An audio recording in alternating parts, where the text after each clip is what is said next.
একঘেয়েমি জীবন সবসময় ভাল লাগে না। এক জায়গায় থাকতে থাকতে মানুষের মন মানসিকতা অন্যরকম হয়ে যায়। তো এই একঘেয়েমি জীবনের কথা কেন বলছে সব কিছু আপনাদের সঙ্গে শেয়ার করব। তো আসসালামু আলাইকুম, welcome back to my channel.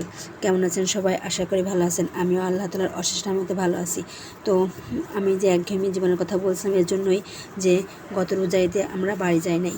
তো অনেক দিন বাড়ি থেকে আসছি, বাড়ির জন্য মনটা খুব টানছে। একভাবে ঢাকায় থাকতে থাকতে মনটা যেন কেমন বিষিয়ে উঠেছে।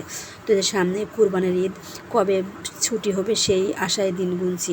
ঘন্টা মিনিট সেকেন্ড যেন আমার যাচ্ছেই না, এত সময় দেরি করে যাচ্ছে মনে হচ্ছে। কিন্তু সময় তো ঠিকই যাচ্ছে, কিন্তু মানুষের মন তো আর বোঝানো যায় না। তাই মনে হচ্ছে সময় যেন যাচ্ছে না। তো আমার সেই অবস্থা, আমার যেন দিন যাচ্ছেই না। এই 11টা দিন যে কীভাবে পার করবো বুঝেই উঠতে পারছি না। কবে যে বাড়ি যাব, বাড়ির সবাইকে দেখার জন্য মনটা এত ছটফট করছে যা বলে বোঝানোর মতো না। তো এই যে আমি রান্নাঘরে চলে আসছি, আজ আমি রান্না করব বড় মাছ ভুনা করব। এভাবে মাছ ভুনা করে দেখবেন মুখে স্বাদ যেন লেগে থাকবে। তো মাছটা ভুনা করার জন্য আমি মাছটা প্রথমে বের করে ভালোভাবে ধুয়ে নিয়েছি। মাছ আমি সাধারণত লবণ দিয়ে ধুই। মাছটা এনে ভালোভাবে কেটে ভালোভাবে ধুয়ে রেখেছিলাম। তো আজকে রান্না করার জন্য যখন বের করেছি তখন আবার লবণ দিয়ে ভালোভাবে ধুয়ে নেব। তো এই যে মাছটা ধুয়ে নিয়ে আমি মাছটা ভালোভাবে ভেজে নিয়েছি। এবার আমি একটা কড়াই বসাইছি, কড়াইতে দিয়ে দেবো তেল। তেলটা তেতে যাওয়ার পরে আমি তাতে দিয়ে দেবো কয়েকটা সাদা এলাচ এবং দালচিনি। এটা একটু গরম হয়ে গেলে এবার বাটা মশলা দিয়ে দেবো। আজকে আমি মাছ ভুনা করবো শুধু বাটা মশলা দিয়ে। তো আমি বাটা মশলার মধ্যে কী কী দিয়েছি সব বলছি।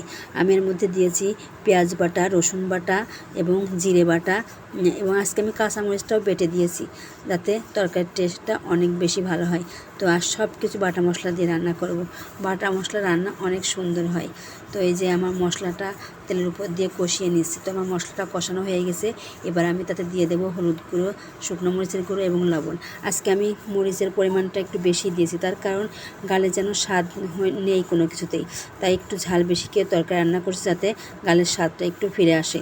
তো এই যে আমার মশলাটা কষানো হয়ে গেছে, আমি তাতে দিয়ে দিচ্ছি একটু পানি দিয়ে এই মশলাটা আরও ভালোভাবে কষিয়ে নেব। নিয়ে আমি তাতে দিয়ে দেবো ভেজে রাখা মাছ। তো রান্না সবসময় মন থেকে করে দেখবেন, রান্নাটা ভালো হবে। আর মানুষ পায় না এমন কোনো কাজ নাই, যে কোনো রান্নায় মানুষ পায়। তো মন দিয়ে করলে সব কিছুই হয়।